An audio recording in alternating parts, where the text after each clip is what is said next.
오늘 우리 고3 학생들이 수능 시험을 앞두고 기도를 하고 있습니다.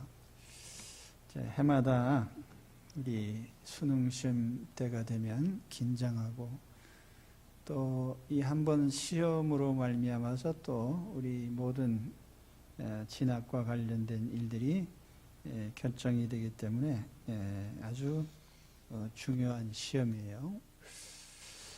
그래서 우리 학생들이 열심히 공부하면서 또 마음의 긴장도 갖고 있는데 우리가 같이 기도하면서 격려해주고 또 하나님께서 특별한 손길로 축복해 주시기를 간절히 기원합니다.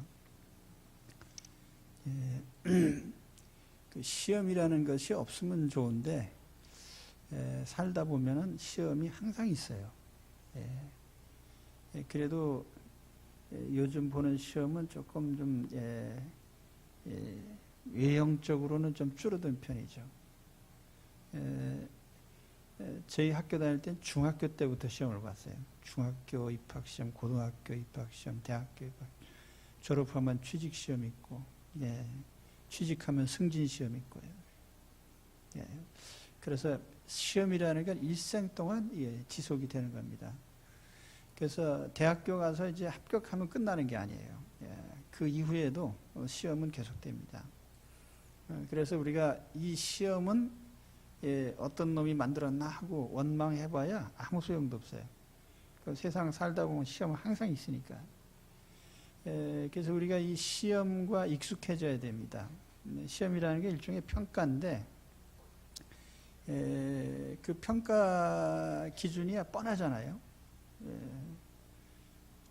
이제 수능 시험 같으면 이제 문제를 많이 맞추면 되죠. 아주 간단한 거예요.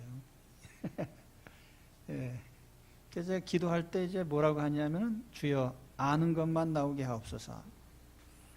아는 게 좀 많이 나오면 그래도 기왕이면 공부했던 것 중에 아는 게 많이 나오면 좋겠죠, 그죠?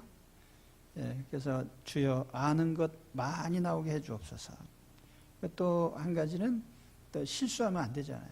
그러니까 주여 줄을 바꿔 쓴다든지 답안지 쓸 때 한 칸씩 내려서 그냥 쭉 써서 한꺼번에 쭉 또 실수한다든지 그런 일이 없어야 되겠죠. 그래서 실수하지 않고 그동안 열심히 공부한 것을 시험에 잘 반영하게 해달라. 이렇게 우리가 하나님께 기도합니다. 그래서 우리 이번 수능에는 특별히 우리 정륜교회 학생들이 공부한 것이 많이 나오게 해주시고 그 다음에 시험 볼 때는 실수도 잘 안 하고 그래서 잘 정확히 쓸 수 있게 주옵소서. 이제 우리가 다 공통의 기도 제목입니다.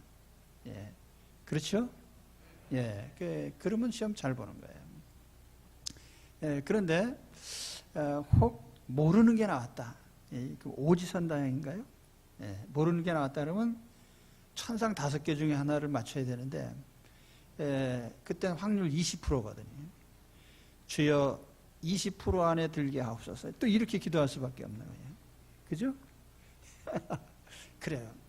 그래서 모르는 것은 아무튼 5개 중에 하나가 답이니까 확률 20%의 운명을 걸고 이렇게 하는데 그때 또 많이 맞출 수 있게 하옵소서. 우리가 이렇게 기도하는 건 잘못된 기도가 아니겠죠. 그래서 우리 하나님 앞에 기도합니다. 그래서 우리 이따 기도하실 때 다 그렇게 기도하시기 바랍니다.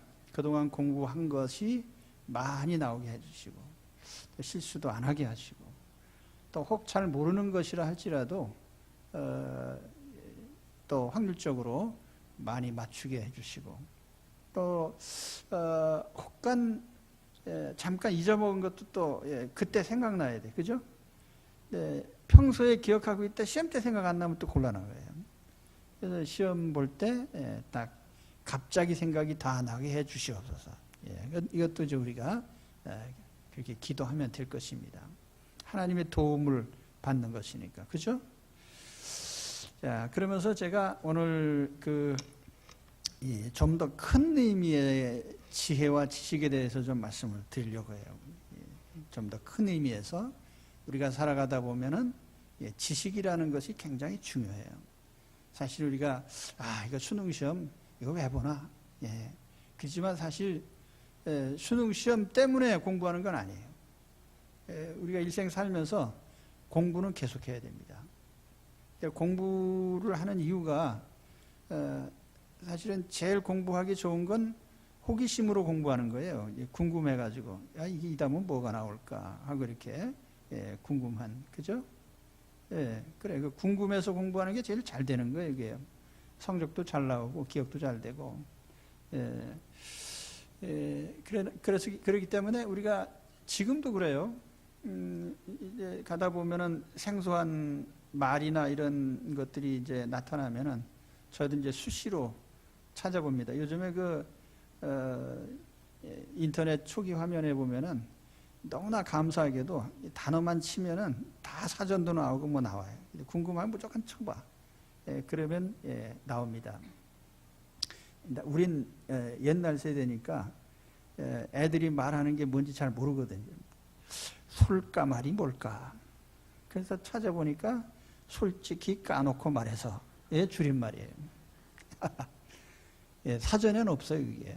근데 사실 우리가 이렇게 새로운 것들에 대한 궁금증과 호기심이 항상 있어서 평생 뭐를 알고자 하는, 그게 우리에게 있어야 됩니다. 그래서 이런 알고자 하는 의욕이 없으면 사실은 세상을 더 살 가치도 없어요. 그러니까 항상 우리 삶에 대한 호기심과 궁금함, 이게 우리에게 있어야 됩니다. 이런 지식이 오늘 말씀에 보니까 모든 지식의 근본은 여호와를 경외하는 것이다, 이렇게 얘기를 해요. 제가 그 영어 성경 NIV 성경 이제 공부하는 학생들이니까 읽어드리면은 여호와를 경외하는 것이 지식의 근본이다 하는 이 구절을 그 NIV라고 하는 영문 성경에는 The fear of the Lord, 그러니까 Lord 주님이죠. 주님을 두려워하는 것이 is the beginning of the knowledge, of knowledge. 그러니까 지식의 beginning이라고 그랬어요. 그러니까 출발점이다 말이에요. 이 근본이라는 말은 모든 기초의 출발점이라는 얘기인데, 하나님을 경외하기, fear예요. 이 경외라는 단어가 두려워한다는 뜻이거든요. 그래서 하나님 두려워하는 그 마음에서부터 모든 지식이 시작된다, 그 얘기입니다.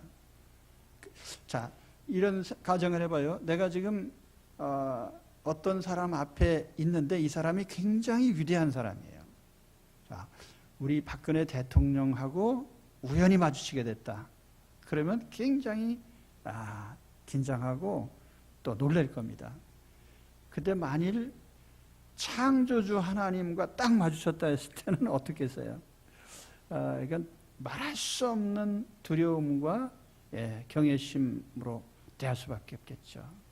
바로 그러한 심정적인 모습을 말한 것입니다. 그래서 신앙이라는 것은 출발점이 하나님을 두려워하는 데서 우리의 신앙이 시작이 돼요.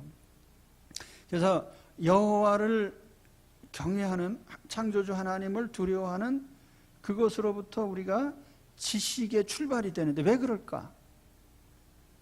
사실은 우주 만물을 만드신 분이 하나님이시기 때문에 모든 학문이라고 하는 것도 근원적으로 따져 들어가서 보면 하나님 만드신 세상 속에서, 하나님 만드신 원리 속에서 존재하는 거예요. 그죠?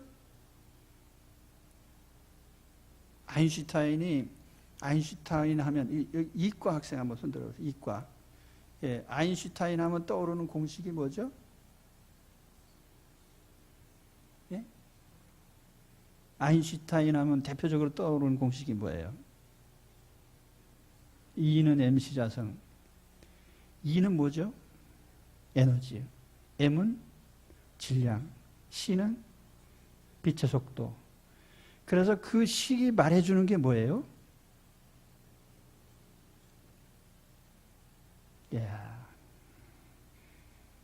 질량이라고 하는 개념이 에너지라고 하는 에너지로 환산이 될 수가 있겠다. 그래서 나온 게 뭐예요? 예? 아니 실제로 써먹은 게 있잖아요. 그 공식을. 어디다 써먹었어요? 예, 필답고사, 문답고사인데요. 인류 역사에서 그 공식으로 어마어마한 결과가 나타났죠. 뭐예요? 원자탄, 핵무기. 그 핵 분열을 통해서 결손되는 그 질량이 에너지로 바뀌는데 무지무지한 에너지가 나온다. 근데 아인슈타인이 그 공식만 만든 게 아니라 그걸 물리학자들이 현실에 적용을 해가지고 원자탄을 만들어냈어요. 우주 가운데 있는 모든 물질들은 다 에너지로 통합니다. 뭐 위치 에너지도 있고, 예? 또는 운동 에너지도 있고, 열 에너지도 있고, 전자기력도 있고, 그렇잖아요. 근데 이 모든 것이 다 하나님이 만드신 세계 속에서 일어나는 거예요.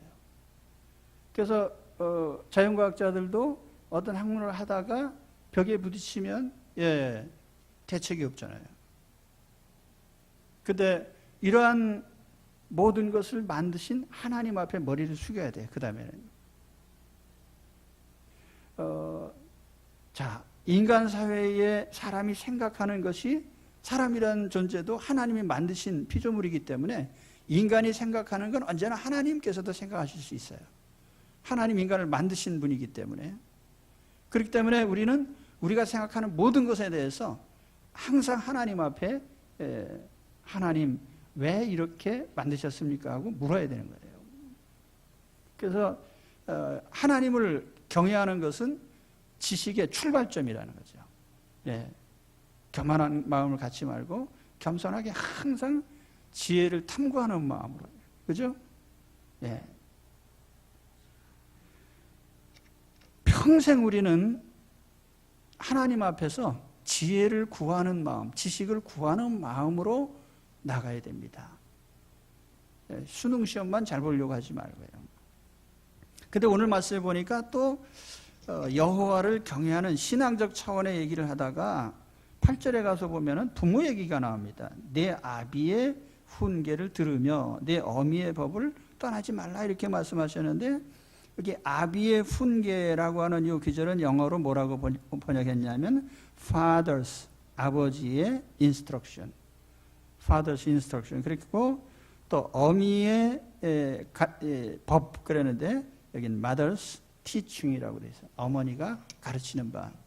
그럼 하나님이 어떤, 하나님께서 왜 이 부모로 갑자기 바뀌었을까? 하나님을 경외하는 그 부모가 자식에게 자기가 하나님 경외함으로써 얻은 결과들을 얘기를 해주는 거예요. 아버지가 얘기해주고 어머니가 얘기해줘야 돼요. 그거를 경청을 하란 말이죠. 그게 바로 우리가 지혜로운 자가 되는 길이다. 자, 우리 어머니는 여기 보면은 재미난 표현이 아비의 훈계를 뭐라겠죠? 예, 아비의 훈계를 들으며 그랬고 어미의 법을 떠나지 말라. 근데 그 영어 성경에 보면 do not forsake, 버리지 말라 이렇게 돼 있어요.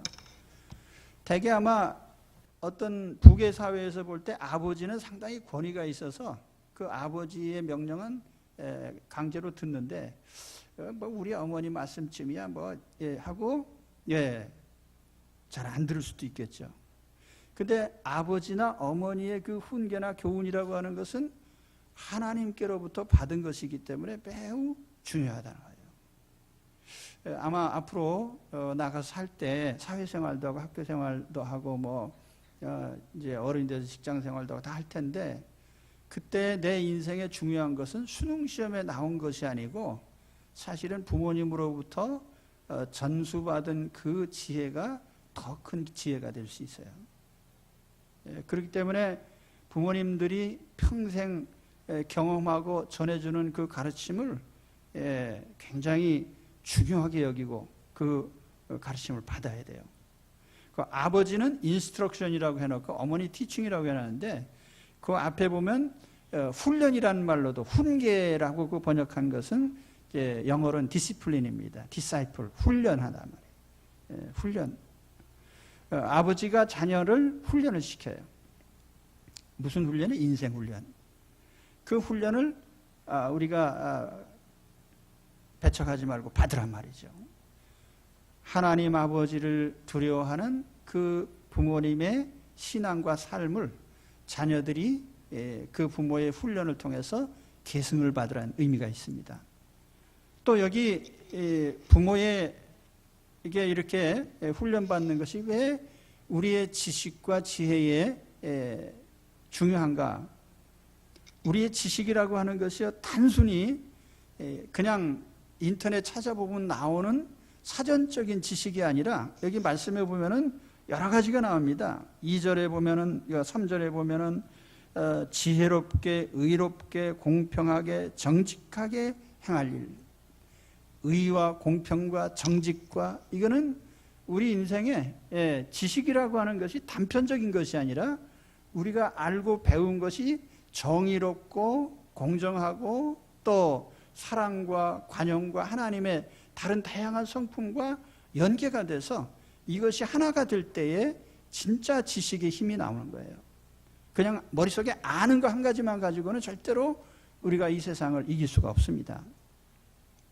사실 단순한 지식으로 말하면 인터넷만 찾아보면 다 나와요.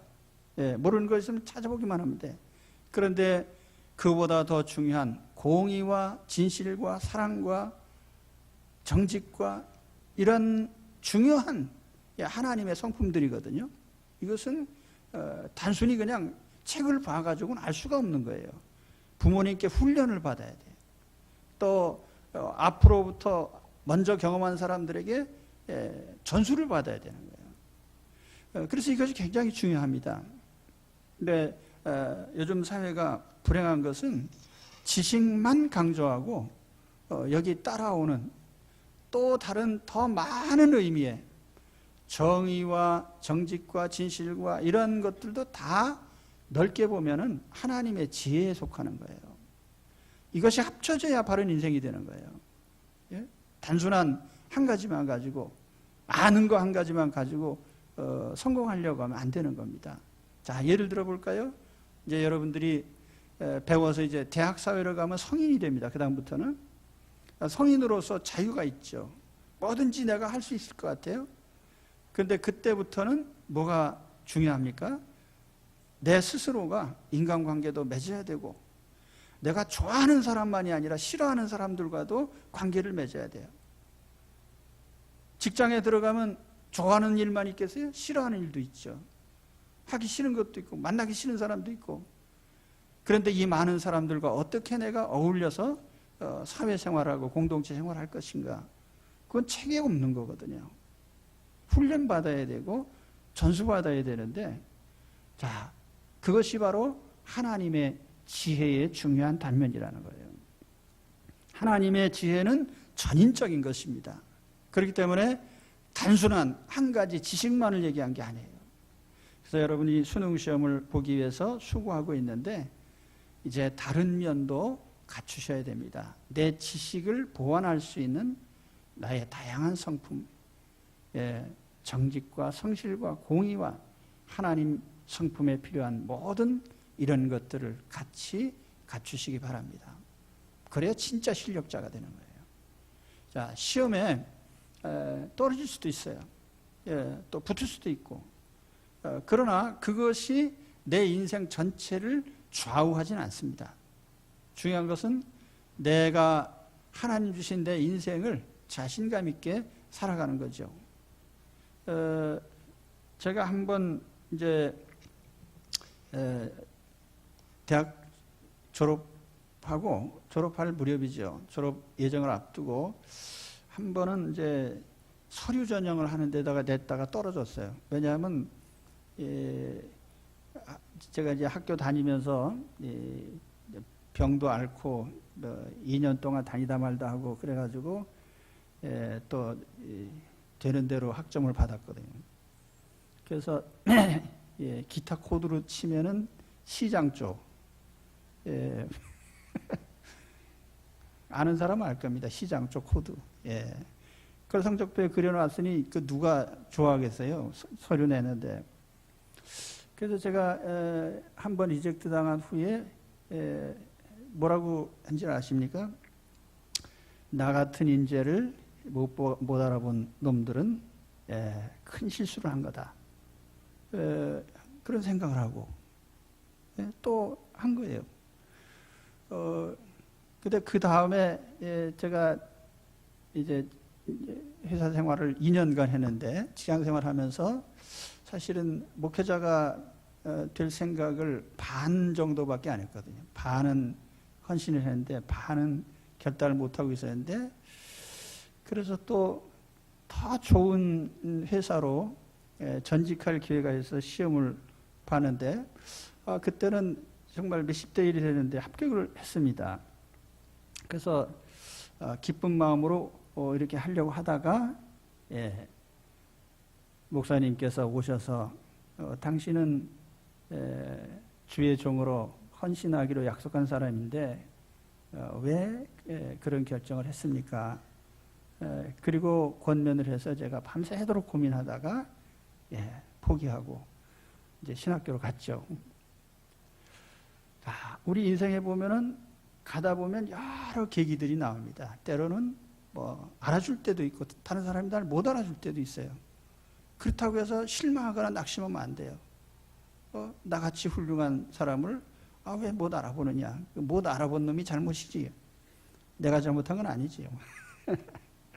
다시 말하면 그런 자신감을 가지고 내 인생을 주도적으로 살란 말이에요. 하나님이 나라는 인생을 주셨는데 나는 굉장히 존귀한 하나님의 자녀이고 하나님께서 맡겨주신 귀한 일들이 분명히 내가 할 일이 있단 말이에요.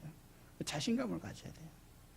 그래서 어떤 세상에서 수없이 이런 시험에 부딪히게 될 때마다 수능 시험만이 아니고 앞으로도 시험 때마다 하나님 앞에 그런 하나님 주신 내 인생인데 하나님 내 인생에 하나님께서 정하신 내가 할 일을 주시옵소서. 그리고 믿음으로 나가시길 바랍니다. 여기 한 사람 한 사람이 다 하나님이 뽑으신 귀한 인재예요. 그렇기 때문에 하나님이 주신 직책이 분명히 있습니다. 그 길을 다 찾게 되기를 바랍니다. 중요한 것은 여호와를 두려워하는 마음으로 하나님을 경외하는 마음으로 하나님의 주신 인생의 길을 찾으시기를 바랍니다. 기도하겠습니다. 자, 우리가 함께 잠깐 통성으로 기도할 때에 제가 사랑하는 우리 학생들에게 손을 얹고 기도하겠습니다. 그동안의 성도 여러분들은 우리 학생들이 이번 시험 앞두고 있는데 시험을 잘 치르도록 아까 말씀드린 것처럼 기도해 주시면 감사하겠습니다. 우리 같이 통성으로 기도하겠습니다. 하나님 우리 기도를 들어주실 것입니다. 그럼 우리 자녀들에게 기도하는 가운데 우리도 함께 합심하여 기도하도록 하겠습니다. 다 같이 통성으로 기도하겠습니다.